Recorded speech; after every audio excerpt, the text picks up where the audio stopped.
You're listening to the VeloNews Cycling Podcast, supported by Jaguar.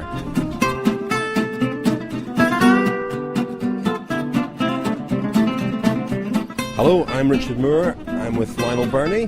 Hello, Richard. Daniel Freeb. Hello. And Matt Beaudin. Hello, bonjour.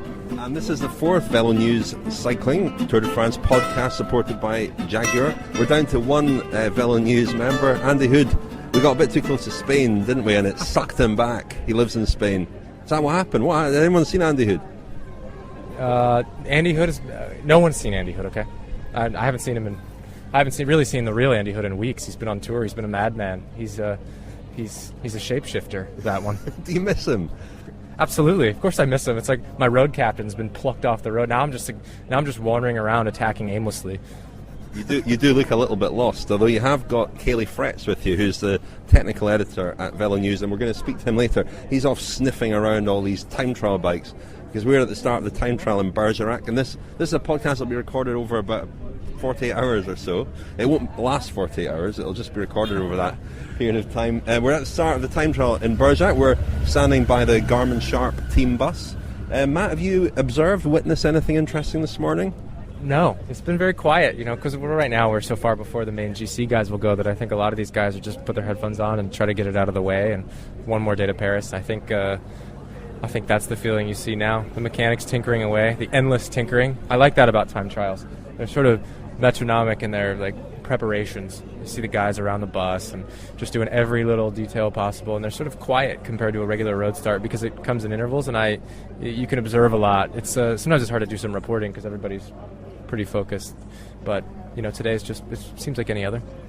We spoke about this time trial, Matt, yesterday. This will be broadcast after the time trial, so let's put your predictions to the test here. The real battle is, of course, not for the yellow jersey. Vincenzo Nibali should win the Tour. I think he'll hold on to his 5-minute odd lead today in the time trial. Is how 7 minutes. Seven.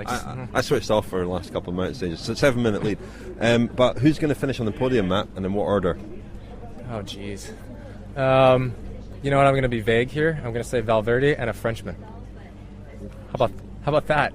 I think Valverde does a good ride today. Of course, I could be wrong, but I'm always wrong. If I predict something to happen, that person crashes out of the race. I wrote a season predictions column maybe 6 months ago. I think I'm gonna go back and revisit it after the Tour, but I'm not sure that I got a single thing right. So you really can't ask me anything. The only thing we do know is Nibali will win the Tour. Personally, I hope he just ghost rides his bike at the finish line and walks across. Very odd mood, Matt, isn't he? The Tour's taking its toll. He's a husk of a man. I can't speak to that. If you observe something, bring back Hoodie. His muse has left him, and he's obviously feeling the absence quite keenly. To that, I would say it's a long tour.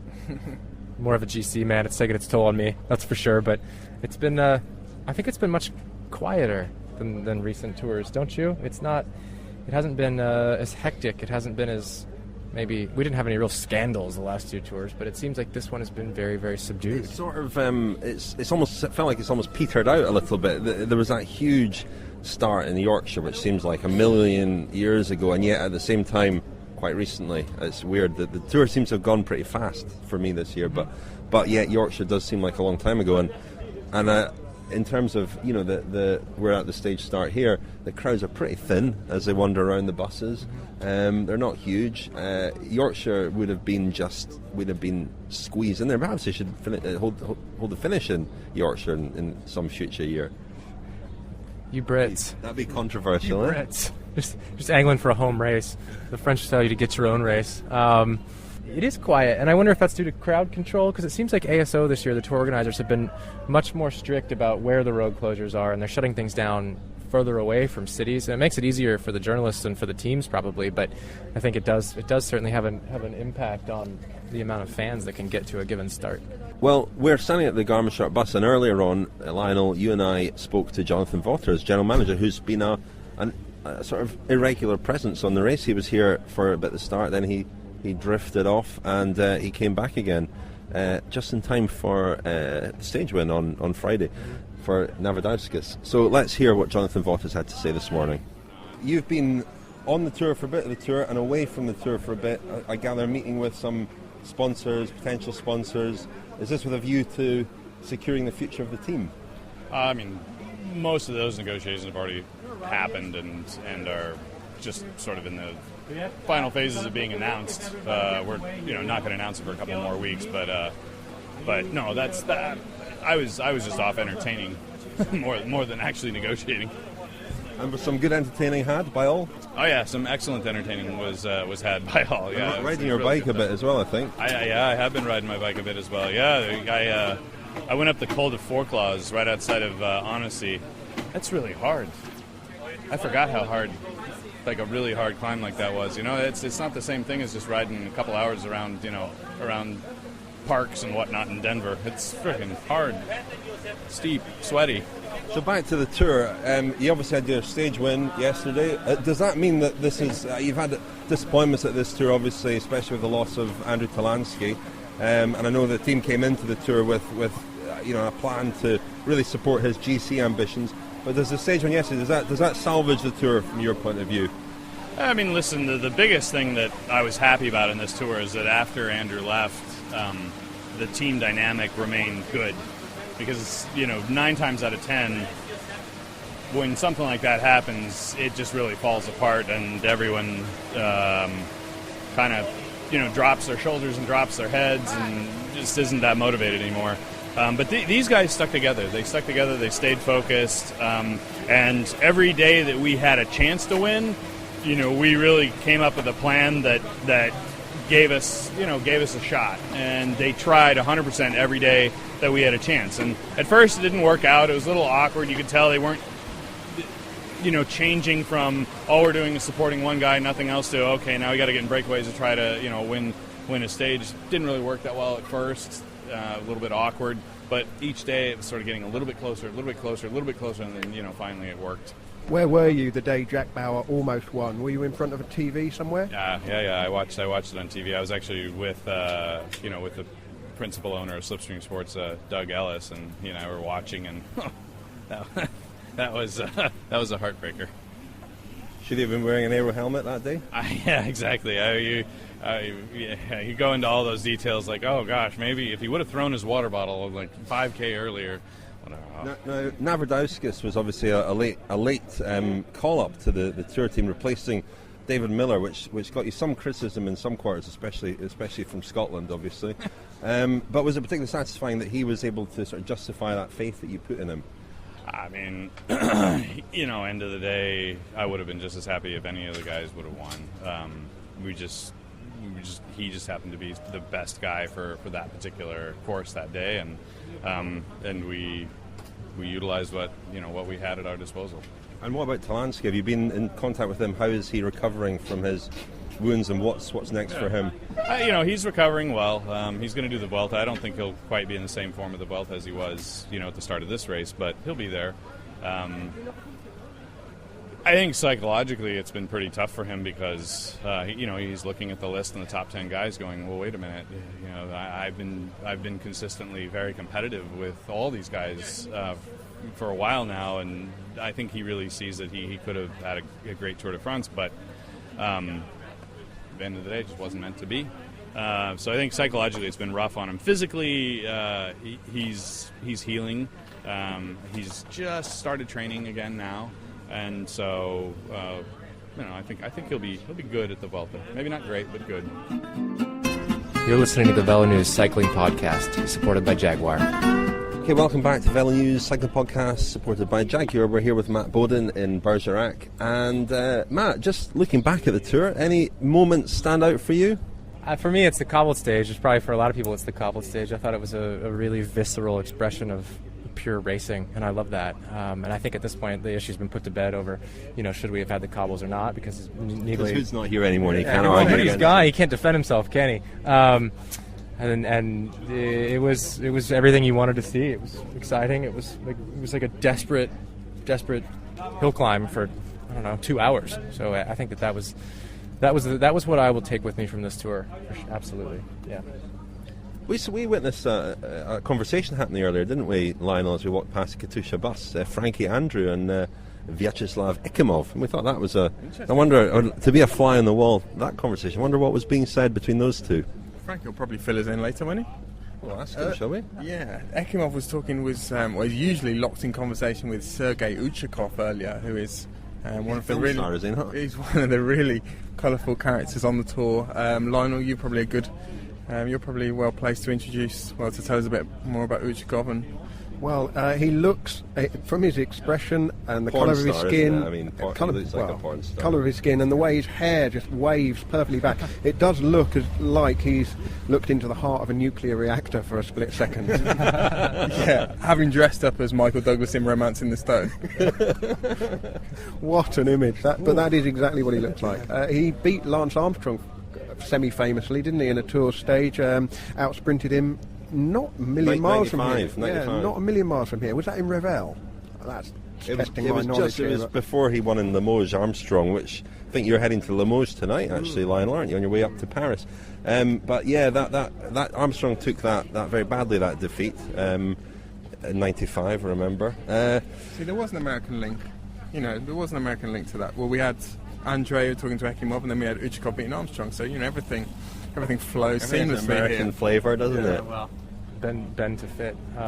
What's next for you, Matt? From here, where do you go from here? I'll go to Paris and work on my magazine stuff, and fly home on Wednesday to beautiful Boulder, Colorado. Any exciting plans for when you get home? We have the tour of Colorado. Yeah, we have that in August, and then after that, it's sort of mellow for me until the next race season starts. I'll do some cross stuff and all that. It's always mellow for you, Matt. You're not known as Mellow Matt for nothing.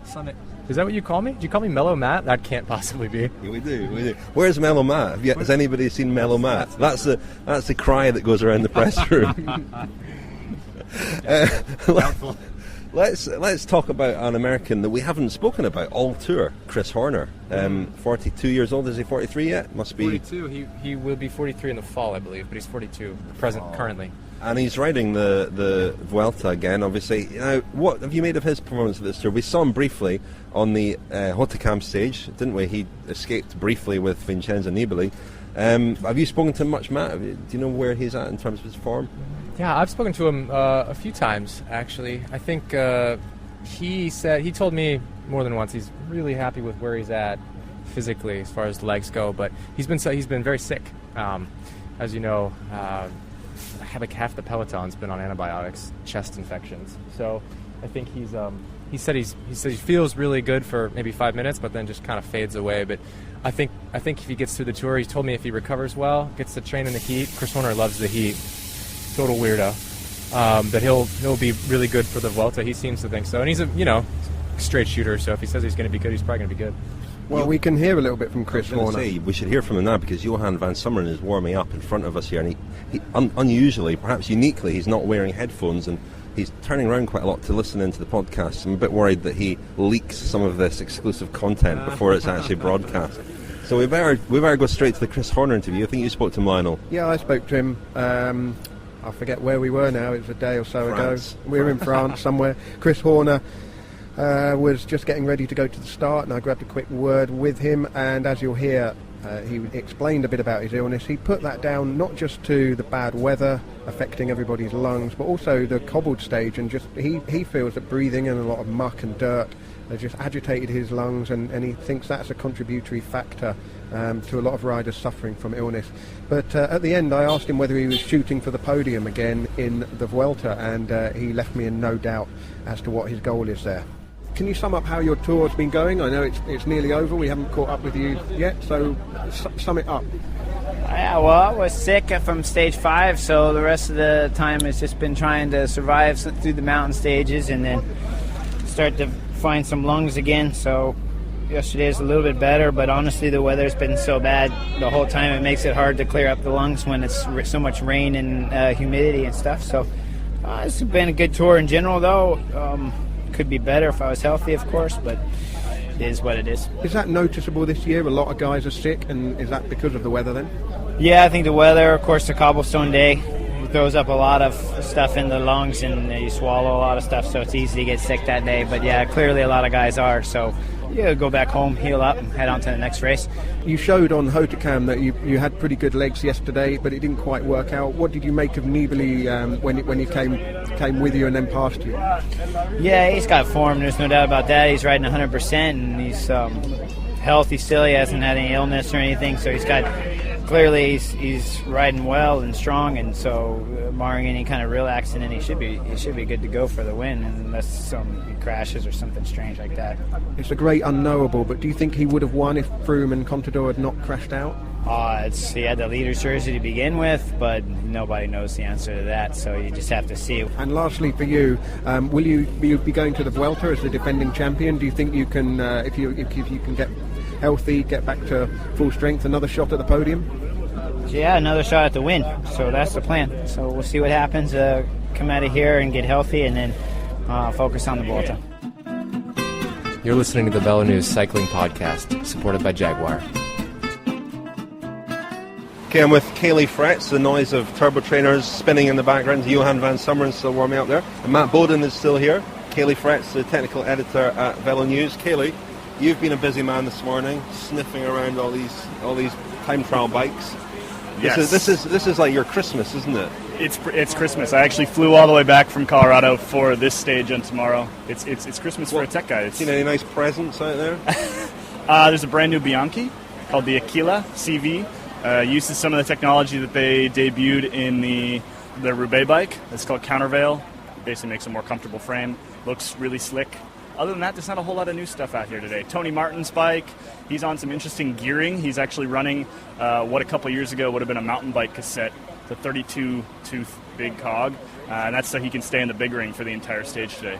Wow. Does that not have alignment issues? Or A couple of years ago, there would have been alignment issues. The derailleur, he's running a long cage rear derailleur, which is part of the SRAM Y-Fly system, and I'm really nervous interviewing you, Kelly, because I know nothing about tech. I'm worried I'm going to say something really stupid. I think I might have just done that, didn't I? No, you're fine. We were talking at breakfast this morning a bit over coffee, as we do, and Caley had mentioned that Tony Martin is going to run a clincher, that's interesting because pretty much everyone thinks all these guys run are tubulars and that's all they race on, that's all they ride. But Caley told me today that a certain clincher is faster than a tubular. And can you make sense of that for us? It's true, yeah.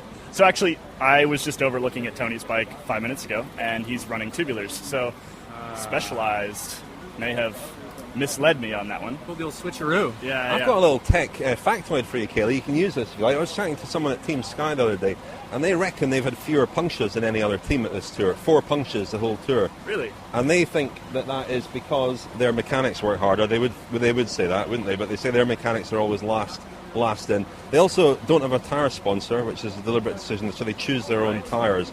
And if there's any nicks or cuts or anything, they replace them immediately. And I'm sure all teams think they've got the best mechanics, but I don't know if this is something you've observed. I'm not sure mechanics can really prevent you from having flats, but the tires certainly can. They're running FMBs, which are a really popular tire for Paris-Roubaix. They run a smaller version for regular road racing, obviously.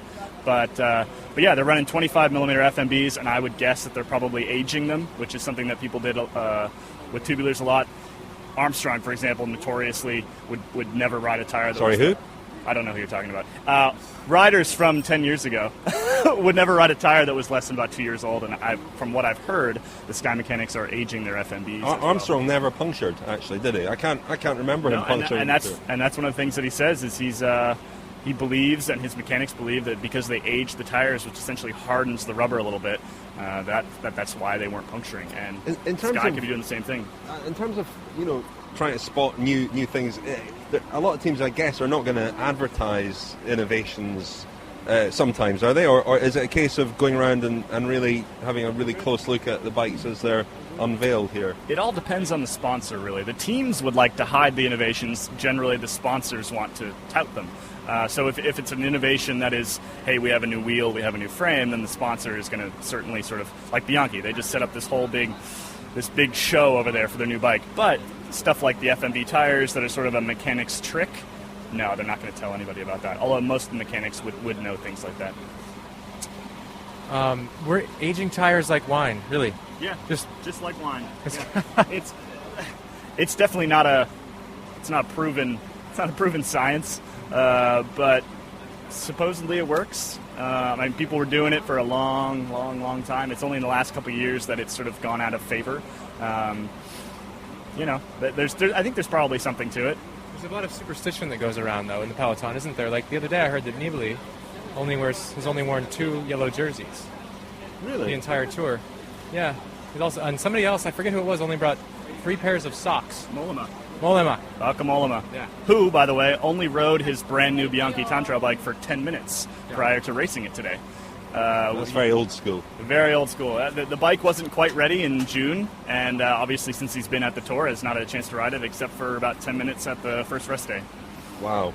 Well, Caley, I can tell you're champing at the bit to go around, sniffing around more bikes. Everybody's quite flat. It's the end of the tour. Time trial days have a different pace to them, a different intensity, and everybody is kind of switching off, apart from you tech guys who are just, this is your Champs-Elysees, this is your Tourmalet, this is your cobbled stage, all in one. This is your Yorkshire Grand Depart, all in one, isn't it? Yes, absolutely. It'll probably be one of the biggest stories on VeloNews the entire month, is the gallery that I put up later today. So, There we go. Go to work, Caley. Lots of work. You're listening to the VeloNews Cycling Podcast, supported by Jaguar. Marcel Kittel won the final stage of the Tour de France on the Champs-Elysees. That was his 4th stage win of the race. Vincenzo Nibali wrapped up the overall, becoming the first Italian to win the Tour de France since Marco Pantani in 1998. But it wasn't just about the men on Paris's most famous boulevard on Sunday afternoon. There was also the inaugural edition of La Course, a criterium race for the best women riders in the world. And Marianne Vos, the Dutch multiple world champion, multi-discipline world champion, who took the sprint finish. It was a very narrow victory over Kirsten Wild, but she won nevertheless. And afterwards we caught up with Marianne just to ask her about the race. Marianne, can you sum up what it means to you to win on the Champs-Elysees and how important this is for women's cycling in general? Well, the biggest win of today is the world is watching women's cycling and the beauty of women's cycling, and that ASO gives us this stage to show it. But of course, from the start till the finish, it's just another bike race, and we with Rebel Live wanted to show our best and show what we're showing every week, interesting racing. And I'm really happy that I could finish this up.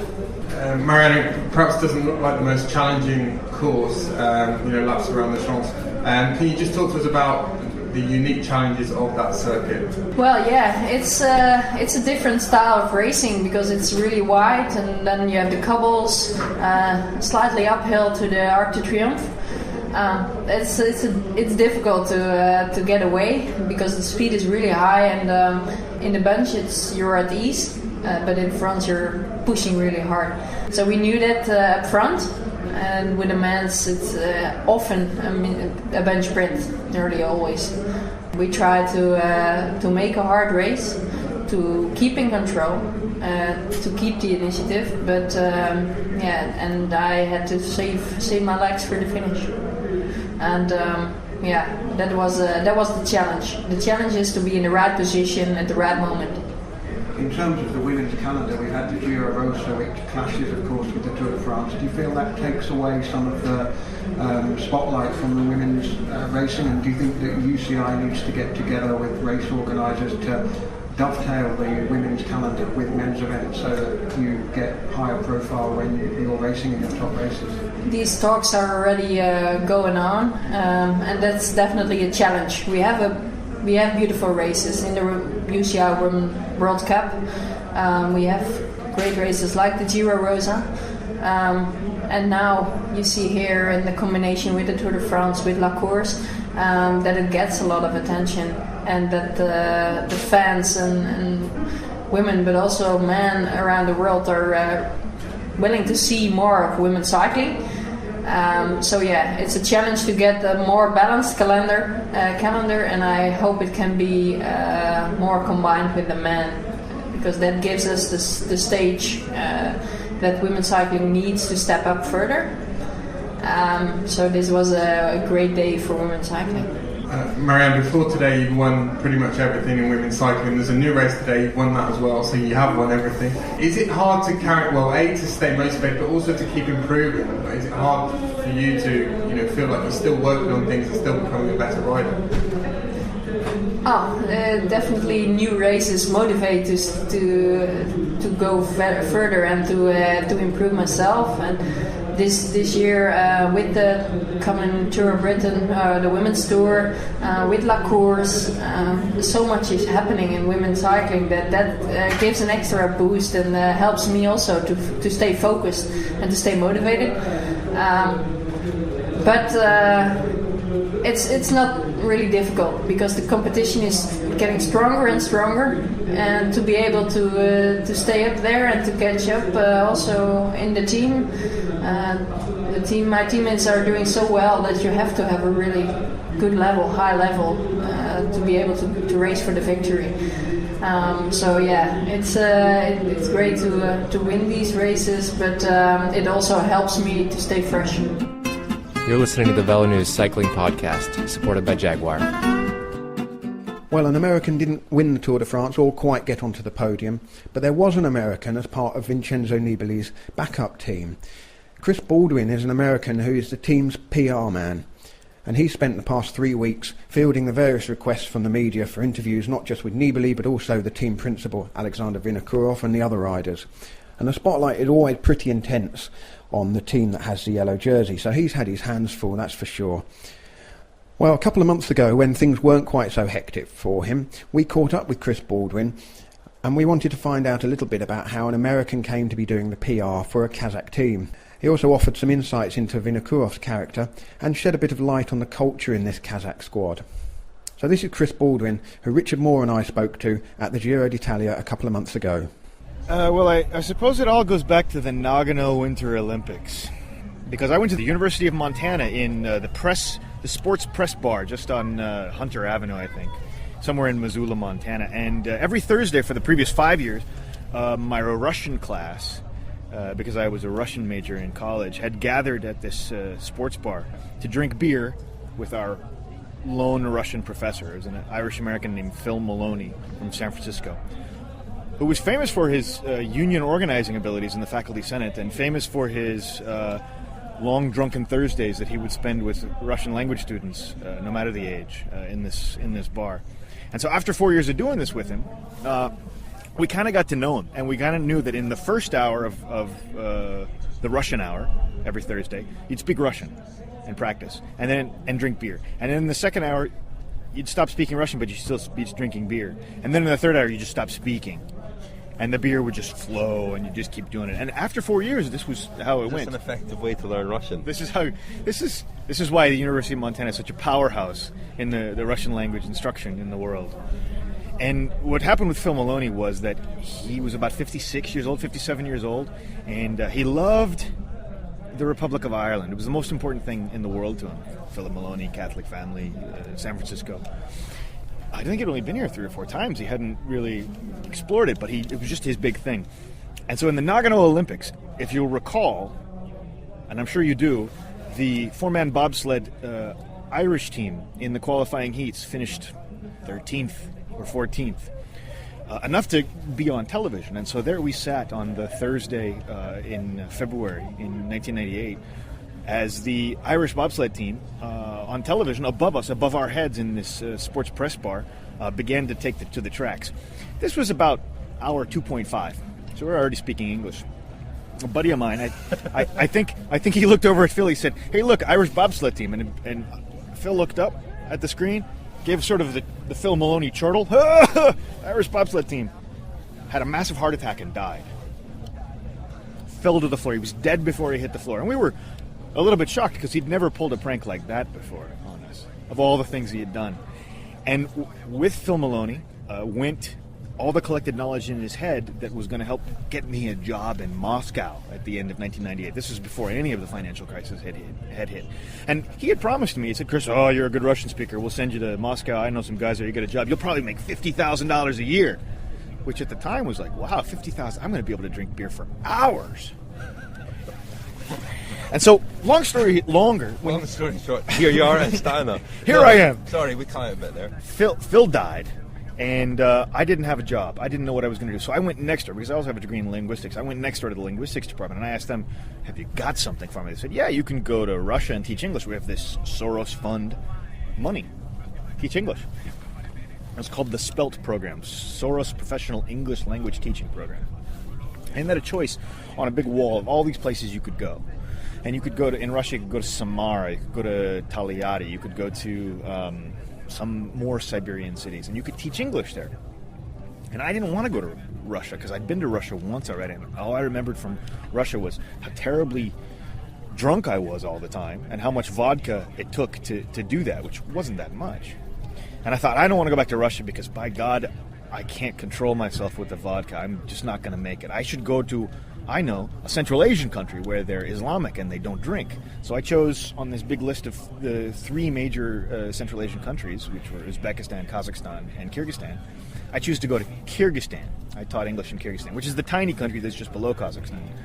And what I found out is that, A, they don't really speak Russian there. They speak Kyrgyz, their own language. It's a Central Asian language related to Turkish. And they drink twice as much vodka as the Russians do. And so I spent a year there, generally avoiding vodka, which means avoiding people, and also means drinking beer instead. But I came to really understand Central Asia. And Central Asia, despite the fact that it's 3 or 4 different countries, depending on how you look at it, the culture, especially in the post-Soviet sphere, is quite similar. The Kazakhs' proto-culture, the larger culture, is quite similar to the Kyrgyz culture, quite similar to the Uzbeks culture. And the food is almost the same, almost everywhere. And so what happened was, because I was teaching English there for a year, Plov, exactly. Plov. So you've been there, you know it. No, I've eaten in a Kazakhstan restaurant in London. Famous for its parking. You know it? Yeah, I don't know. Yeah, it was very nice, but sorry, I interrupted. No, it's. I welcome your interruptions, because sometimes I forget what I'm talking about. That's fine. Anyway, so what happened in Kyrgyzstan was that I stayed a year, and I really liked it. And I stayed in this town called Osh, which, if you look on a map, Osh is somewhere in the 15th century. You can't miss it.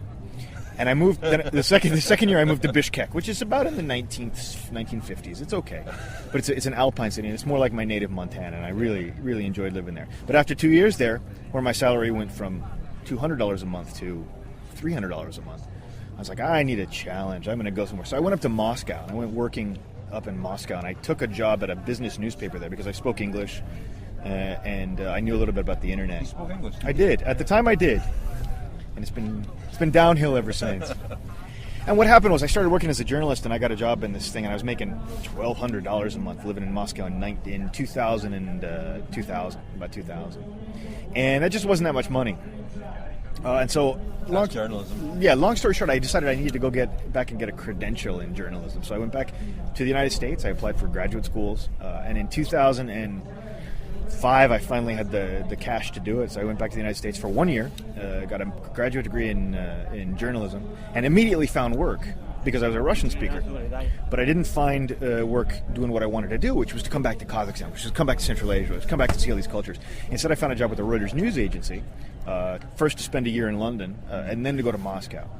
And when I got to Moscow, it was a return, but the prices had gone from where you could live at $1,200 a month to where your rent wasn't even $1,200 a month. And I spent a year and was doing things like politics. I covered the Champions League championship. You remember when it was there? It was against Chelsea in Manchester, yeah. And it was by the way, that game was rained the entire time, and there were more cops than spectators, it seemed at one point. What happened is, at the end, I spent a year in Moscow. I thought I was going to spend many years there, but Reuters, because they were led by a man named Michael Stott, who deserves to die because he's a terrible man, he moved me back to London. He said, no, I don't remember ever telling you were going to stay in London or signing a contract with you that you would be here for this long. So they sent me back to London. And I got very, very bored in London because you guys have been to London. You know how it is. It's a wonderful place, but after a while... It's a fantastic Kazakhstan restaurant. It does, I guess. I lived in South London. I lived in a place called Greenwich for a while, yeah. And then just across the hill in Blackheath. I found a place in Blackheath where they found my accent charming, and they said I could live. And it was okay, but after 2 years I was bored, and I really wanted to go back to Moscow, Russia. So I found this other job. I found a job with Bloomberg, the big competitor for Reuters.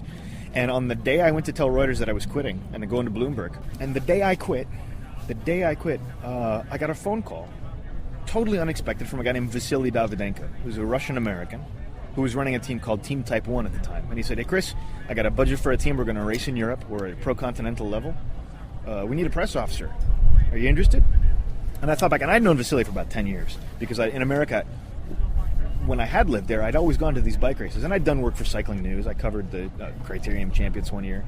And I wasn't a terribly good cycling journalist, because I would write way too many words for I don't believe that. Criterium. I don't believe that. You can't be wordy. That's the one, if anything, the one thing that Reuters taught me is that you really have to distill it into one sentence per paragraph, and you really have to cut it down like that. But anyway, Vasily called me up and said, I need somebody to do this, just press officer thing. And I had no idea about PR or internet or anything, but it was a lot like that same move that I made from Kyrgyzstan to Moscow when I just started working at a newspaper. Yeah, I'll do it. And so I did it for 2 years with Vasily at Team Type 1, and that was a really interesting project because they had these 6 or 7 kids with diabetes who were racing, and all these other guys. And in our first year, we didn't have so much success. We won the Tour of Turkey, but in our second year, we did really well at the Tour of Austria, and we did really well with races all around the world. And it was a really good project. But what happened was the sponsor changed for Team Type 1, and they were taken from their old sponsor to a new sponsor, Novo Nordisk. And one of the stipulations in the change was that they were going to go to be an all-diabetic squad. And that changes the dynamic of the kinds of invitations that they're going to get to the races that they're going to go to, at least in the first few years.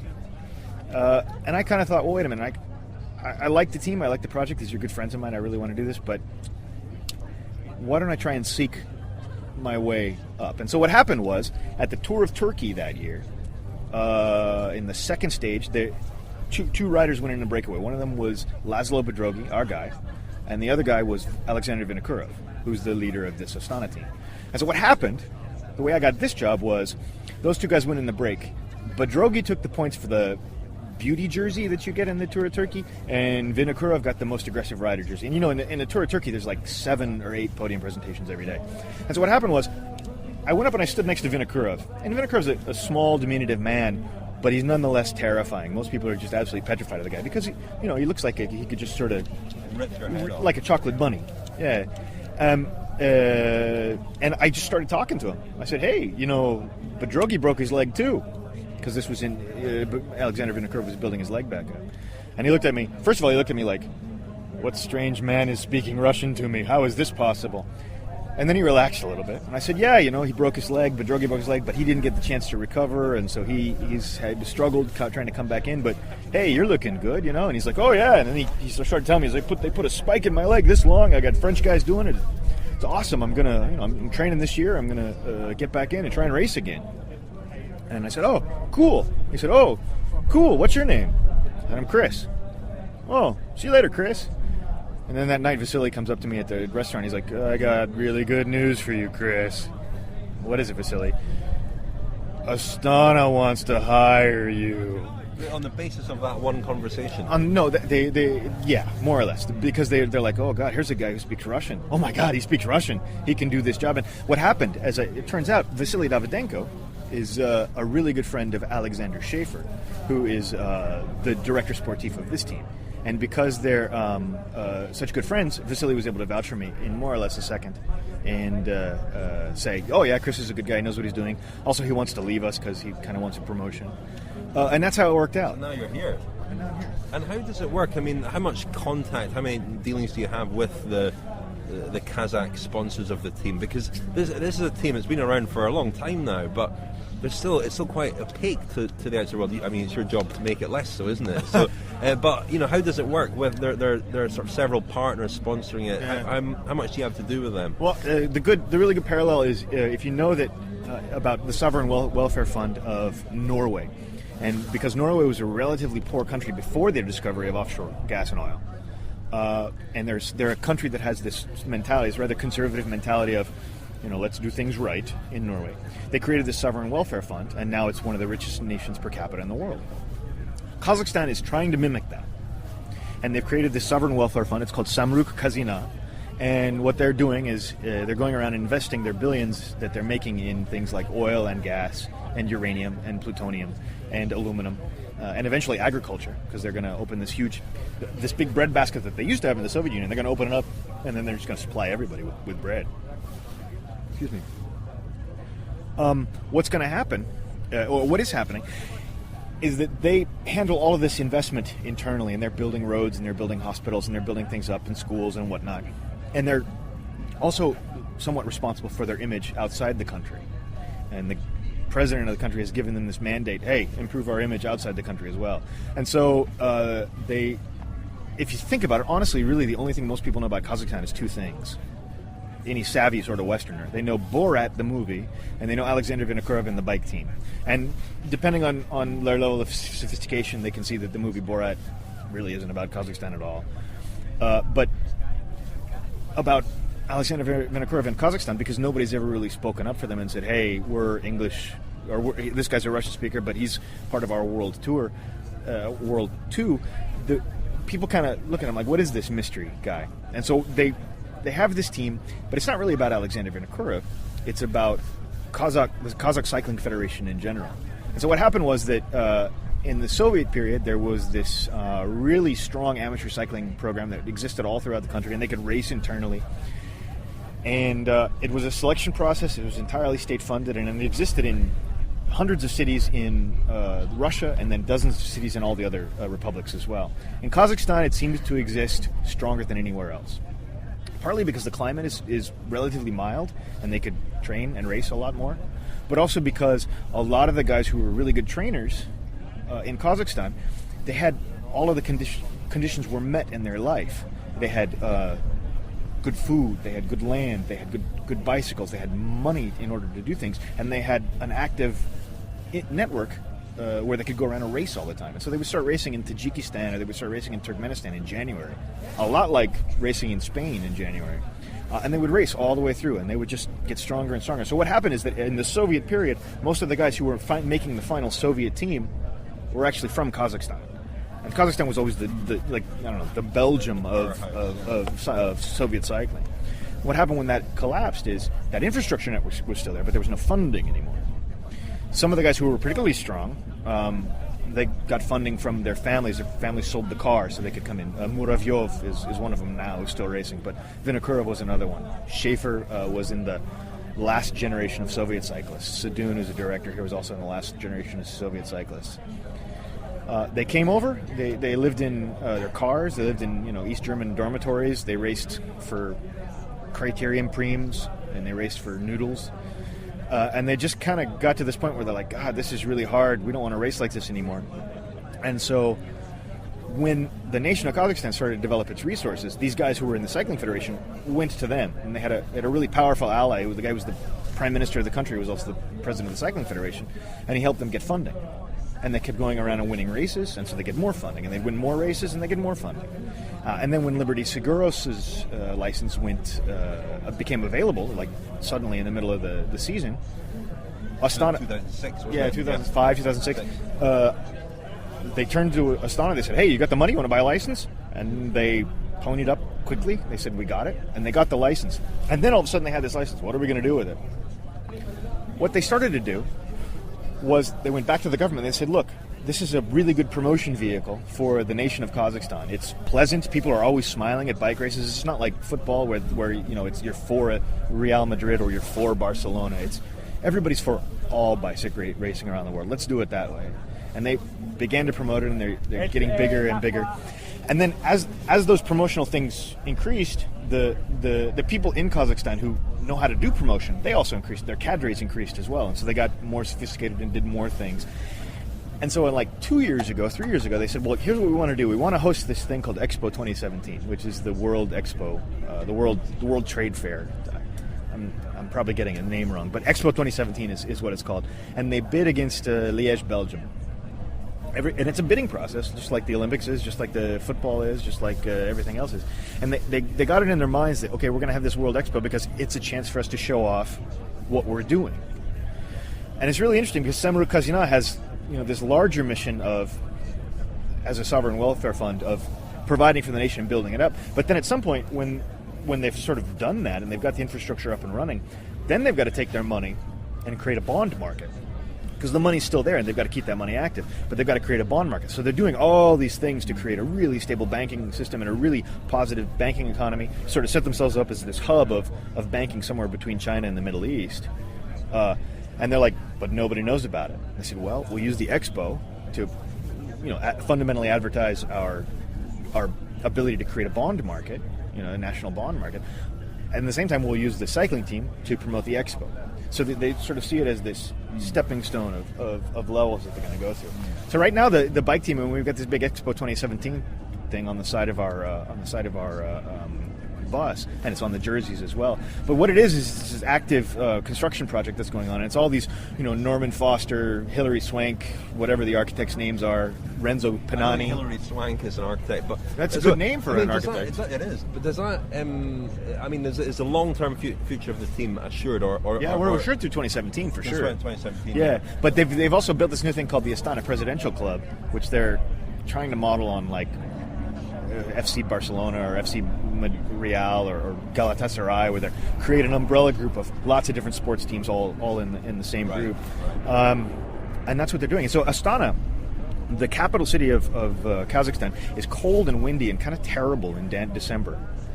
Much like Ottawa or Winnipeg or something like that. But in the summer it's quite nice. In the summer it's quite pleasant. But it's got all of this modern architecture. It's got 400 or 500 brand new buildings that are just freaky, and they're not Dubai freaky. They're like, oh, cool freaky. How is this a building? Vinokourov is somebody again who's probably quite a misunderstood figure, or not just a not very well understood guy in a lot of the cycling world. He is a sort of symbol of cycling's past. He's the guy who failed the drugs test in 2007, wasn't it? Honestly, how do you get on with Vinokourov? Do you feel he is misunderstood? Because there are other guys who failed drugs tests who don't have the image that Vinokourov has. I think probably the best thing to say is that there's a Billy Bragg line where he says, all revolutions are not the same. They're as different as the cultures that give them birth. No one idea has something on Earth. Basically, that's it. Punishment and repentance are not the same in all nations. They're the same for sport, but the guy sat out for 2 years. He sat out his band for 2 years. What he didn't do is he didn't do David Millar and write a book about it. And what he didn't do is he didn't provide a mea culpa at the end of it. And I think that there's a mentality in the world that says, well, you have to do that. That's the only way to get back in. In Kazakhstan, that is not the prevailing mentality. The mentality is, okay, you were punished, and you've served it, and now you can come back. Come back and win something, and show us that you've come back. And so Vinokourov's a very smart guy. And he came back and he won the Olympics. And to the Cycling Federation of Kazakhstan, that's the apology. That's the plea for redemption. But it's not a please forgive me, I was bad. It's a I'm back. I am back. And it's in Kazakhstan, that's how it plays. In the United Kingdom, it plays differently. And in America, it plays completely differently. It plays different in different parts of the world. In Italy, I'd say it's a little bit closer. But what I've come to learn about cycling in Europe is that it's a sport that, in terms of the doping question and the return and forgiveness, is almost seen along the lines of Catholics versus Protestants. Whereas the Protestants say, no, you've sinned, you're bad, and you're not ever to be redeemed. And the Catholics say, che cosa fai? No problem. You say sorry. Everybody come back. And I know that's like a really rough oversimplification of things, but I think that applies to the larger world as well, and it certainly to the prevailing cultures of those countries. Exactly. How does that affect your job then? Because you're obviously the kind of one of the faces of the team. You're liaising with media from all of these different countries. Do you have to kind of subtly sort of massage that message, or really? No, because the message I think is the same everywhere. The thing is that in Kazakhstan there is cycling media, but it's not guys. I mean, you guys are making a living doing this. It's not guys who are making a living in Kazakhstan as cycling media. They're covering all sports, and so those kinds of things don't come up. In Italy, the press there are elements of the press that chase that down and do that, but they cover all of cycling. You know how big cycling is in Italy. it's really in the few times I come with it, it's really only in the English language media that we go back to Vinokourov's past and we go back to questions of the past. Cycling in a large part, I think, is making all of these changes to as an institution, to go back and prove all of that stuff. So it's not really so much my job. It's I could just point to the MPCC sticker and say, well, we're doing this, and we've got our own anti-doping program set up with our own doctors as well. And then, the whereabouts system, which just keeps everybody on their toes. There are all these nice elements that you can just point to and say, well, here you go, these are the elements that are in place.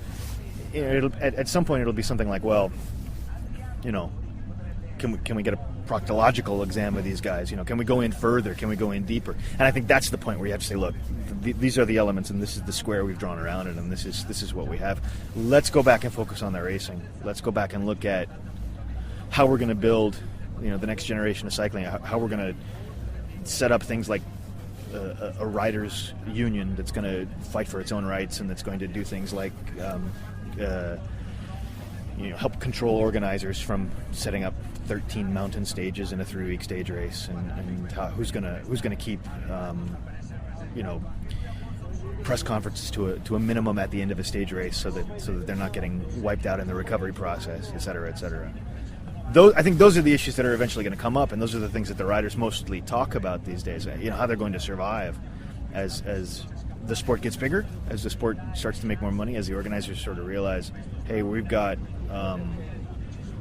this tremendous asset, and once Sky Television is going to get involved and start broadcasting it around the world, people are going to realize, okay, everybody's got to start going forward now, and making sure that we're all getting a piece of this pie, and we're all getting to share and distribute this income that hopefully eventually is going to come in and keep the sport alive, and then help it to grow. So how does Vincenzo Nibali kind of take the Kazakh message to the world? Obviously he won the Giro d'Italia last year. This year he's going to try and win the Tour de France. He's up there in the sort of 2 or 3 favourites, isn't he? In terms of being the figurehead of the team, how is he to work with, and what's he like as a guy? Because we don't know so much about him, because we've not spoken to him. He doesn't speak great English, but what's he like? He's very quiet. He's very Italian. He lives in Lugano, but he's Italian at heart. He likes photography. His dad's a professional photographer. He just has a brand new baby daughter. I think he would rather spend time at home with his wife and daughter than anything else. But the way he carries this message of Expo 2017 to the world is by winning these big races. And that Vinokourov, for all of his bluntness, did this very sort of bold thing. He said, I'm going to take over general management of the team, and we're going to win the Giro d'Italia. He told that to the Kazakh management, and they did it.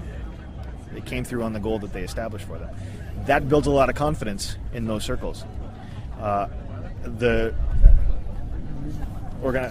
sponsor said, okay, what's next? So we're going to go win the Tour de France. That remains to be seen if that's going to happen. I mean, we had a spring that was difficult for everybody, but it was difficult for everybody. It wasn't difficult just for our team. And we've got, I don't know how many, 2 more months to train and get ready for it.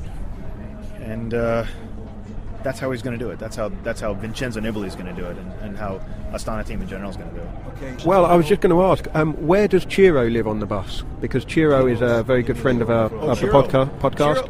Ciro, he doesn't live on the bus, but I can tell you the one thing about Ciro is that we did this. I'll tell you the story about Ciro. What happened was we wanted to do a pave reconnaissance after Tour Roubaix, because all of our assets were up in place. Our van was in place. All of our Roubaix bikes were in place. All the wheels were in place in just outside of Ghent, and we were going to go do this Roubaix recon after Roubaix. It was all over.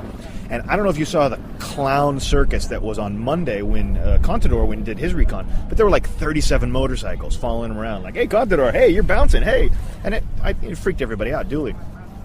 What I remember from 2 years ago, Roubaix itself, reconnaissance, was that Cancellara was knocked down by all of those motorcycles that were following him. And I didn't want any of that happening, so I was trying to keep it as quiet as possible. And Ciro, genius reporter that he is, Cub Scout reporter Ciro, he went up to Stefano Zanini and said, "Hey, are you going home after Roubaix?" He says, "Yeah, but then I got to come back." "Oh, why are you coming back?" "Oh, we got to do reconnaissance of Roubaix with Vincenzo on Wednesday at 9:30 in this parking lot." And So, of course, I see that comes out on Twitter like 20 minutes later, and Chiro's like, I found out, and I think you retweeted it. You're like, oh, the genius, Freebie did it. And I was like, oh, crap, we're going to have this thing. And so I tried to put this, like, kibosh on it and shut it down. And, like, Alessandro Di Stefano flew in to do it. Claudio Giuseberti flew in to do it. All these guys, they flew in to catch this. All these Italian guys want to do it because they want to see Vincenzo doing it. We had our own photographer. We had our own video crew to do it, and we kind of wanted nobody else there. But thanks to Chiro, the Italian public knows exactly how well Vincenzo Nibali can ride the pave at Roubaix. Oh, good old Chiro. He's a good friend of the podcast. We have him on regularly. So finally, Chris, can you give us a prediction for the season in Russian? Да, хорошо. Я думаю, что в этом году кто победит на Тур де Франс, конечно, будет команда Astana Pro Team.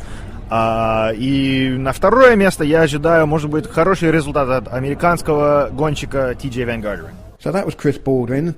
He'll be taking a well-earned break, I'm sure, for a couple of weeks at least, but I expect he'll be back on duty at the Vuelta, which starts towards the end of August. He said that this is the 5th Grand Tour that he's done as PR man for Astana, and the first was when Nibali won the Giro. So he's had a very busy 18 months or so. Well, that's about it from us. We'd just like to say thanks to everyone at VeloNews for the association that they've had with the cycling podcast these past 3 weeks. In particular, we'd like to thank Neil Rogers, the editor of VeloNews, and particularly Andy Hood and Matt Beaudin, they're excellent writers who have been such great guests on the podcast during the Tour de France. So from Richard Moore, Daniel Freeb and I, thank you very much for listening, and hopefully we'll see you again next July. You're listening to the VeloNews Cycling Podcast, supported by Jaguar.